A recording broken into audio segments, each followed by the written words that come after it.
Right, so this video is going to show you how you can start putting your actual logo together in Photoshop. So this is the actual dog trace final that was completed and exported from Flash.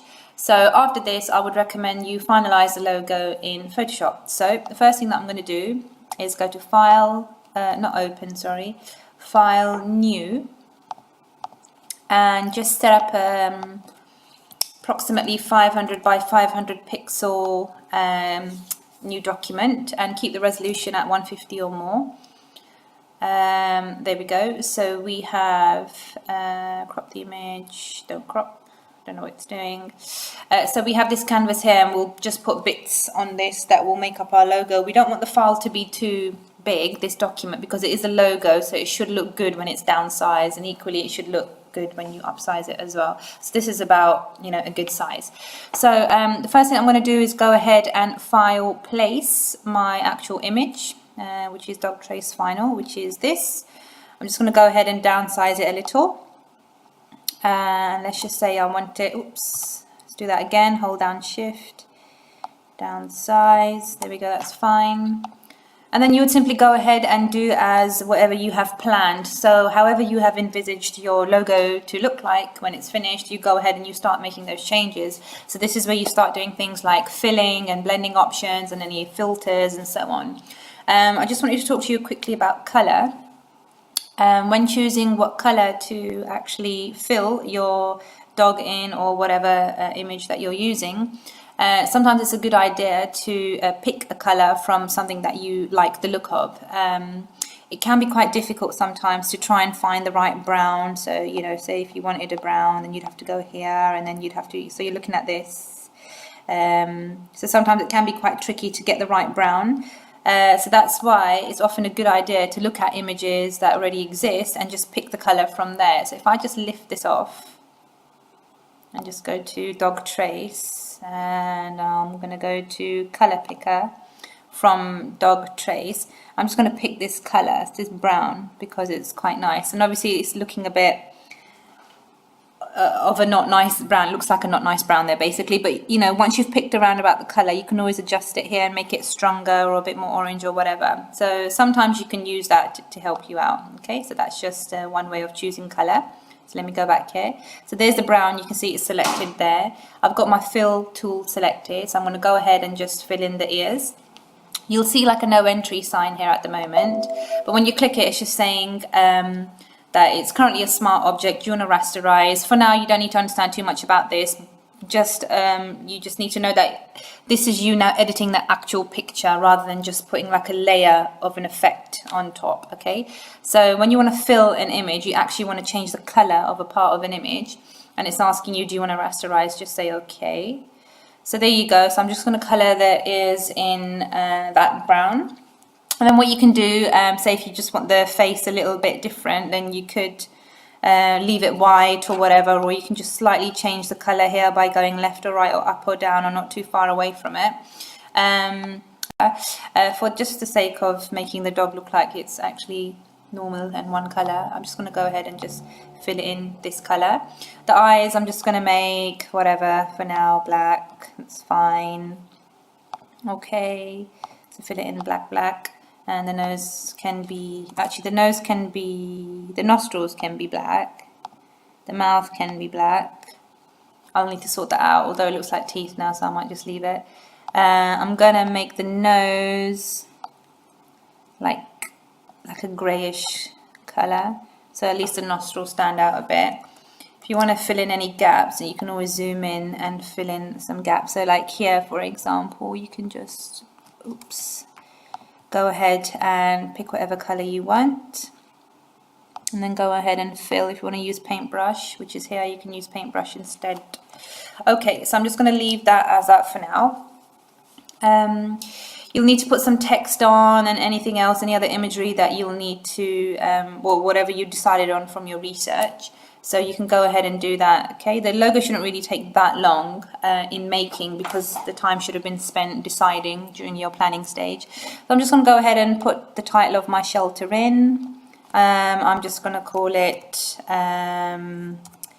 Dubai, and then dogs, and it's going to be home. Okay, so that's very, very simple. Obviously, when you look at, or should have been looking at some logos before you finalize your own one, you would have noticed that one feature of a lot of the very, very successful logos is that the text is not that much smaller than the actual image, so that when you upsize, downsize, you can still kind of make out the actual text. Oh, my touchpad's being really weird. So because of that, I'm going to leave Dubai Dogs at the top, and I'm going to write home on the side here because that's just the style I want. I'm just going to go ahead and pick a different font for dogs and leave Dubai as it is. And let's make this a bit bigger. Might want to just space it out a bit. This is just the design I'm going for. Obviously, I'm not saying you've got to do the same. I'm just like doing stuff. Okay, I'll just downsize this because I want it to be a bit smaller, a bit more than that. Maybe that size is fine. There we go. So I'm just going to select this arrow tool, just take it up a bit. Okay, I do actually want the gap from here to there to be a bit less. I want Dubai to be sitting right on top of the word dogs. So I'm actually going to put Dubai on a separate text layer. So I'm just going to Control J that. Just delete dogs from that layer. And then from this, delete Dubai. There we go. So they're now two separate layers. So I can actually bring that down. There we go. And I want homes to be going down the side here. So let me go ahead and do that. So just select the layer tool, the text tool, sorry. Here we go. So I want H-O-M-E. I just want it going down like that, but I like this font that I'm using here. So I'm going to go ahead and pick that very quickly. There we go. Size 18 is too small. What size did I use for that? Can't remember now. 30. Same thing's happening. The gaps are too much between the letters, so I'm going to have H-O-M-E on separate, I'm going to put them on separate layers, and then E, final one, there we go, and move that up a bit. Okay, so I just want to downsize the head a bit, so I'm just going to do that because I want to bring in, there we go, I want to bring in the letters for home. So let me just center that. Be quite particular with your positioning and everything. Don't leave anything off a bit to the left or a bit to the right. It just looks so much better if you perfect it. Okay, so you can see that all my letters are in line, they're centered. I'm going to nitpick and look at the distance between the letters. There's too much here, so I'm going to bring my H down. Okay, I'll bring my dog down as well, actually, a bit. There we go. So that's what it looks like at the moment, and then you can go ahead and add any other things. I mean, you might add another trace that you've done, or you might add some more letters. You don't want to make it too complicated though, because this is something that's supposed to be very easily recognizable when it's downsized to obviously a small logo size, or when it's upsized, but it should look the same. So if you want to add any lines and stuff, then you can. And for example, if I wanted to add something that looks like a roof, goodness me, you touchpad, honestly. And then I could do that, maybe. There you go. Stroke it black. So remember, when you select any tools from here, its properties appear up here. I might increase the weight of it, make it, oops, where'd it go? Here, this bit, make it a bit thicker. Did it actually change? Oh, here. This is a stroke, that's the fill. Oh, it can be a bit fiddly. Let me just leave it so I can move on. Okay, so I'm just going to go ahead and Control J. So I've just copied that here, this line. So I've got two of them now. And then I'm going to select the one that I've just copied and go to Transform and flip horizontal. and then make sure the arrow tool is selected and just send it across so it's the same length, same angle, everything. Okay, just send it a bit more that way, and then make this one join it. Oh, oops.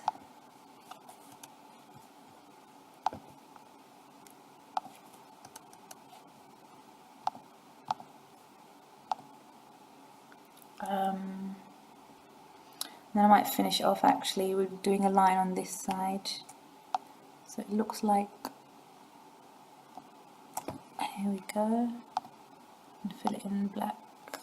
Oh, I see it's changed size 6 after I've already selected the size. That's fine, I'm just going to leave it like that. Shape 2, it's actually just left side. I'll just call this roof left, and this is roof right. Okay, so that's just a quick example. Okay, so if you want to add anything extra, like some sort of filter on the dog, you can go ahead and do that. If you want to do any strokes or whatever, then remember you've got blending options, and you can do whatever you need to do. So if I add a stroke to the dog, then it just does that, obviously, because I've got a white background, haven't I, on the actual dog layer. So you can actually cancel that and undo that. It might actually be a good idea before you put the dog in to make the background transparent of that actual file. So if I go ahead and do that, if I just hide everything, actually, just let me hide the background there. Here we go. So my dog layer, my picture, actually has a white background. To make that transparent, you simply go to Magic Eraser, and then you just click on the white areas or the color that you want made transparent. Oops, let's zoom in on that, get rid of it. There we go. So now I'll be able to apply the stroke that I wanted, because before it was just doing a black square, wasn't it? Here we go, stroke. Oh, that doesn't look very good. Okay, so you might want to sort out the picture before you bring it in. So for now, cancel. My stroke is fine anyway for that. I'll show you in a separate video. It'll be in a separate video how to make the background transparent of your image. Okay, but I'm happy with that. It does say in the cab that you need to make sure you present your layer, your logo, sorry, on a white background. So what I'm going to do is just select the background layer and go to crop, because I don't actually want all this excess white. So I'm just going to go ahead and crop. I'm just doing this carefully. I know I can do it diagonally, but my touchpad.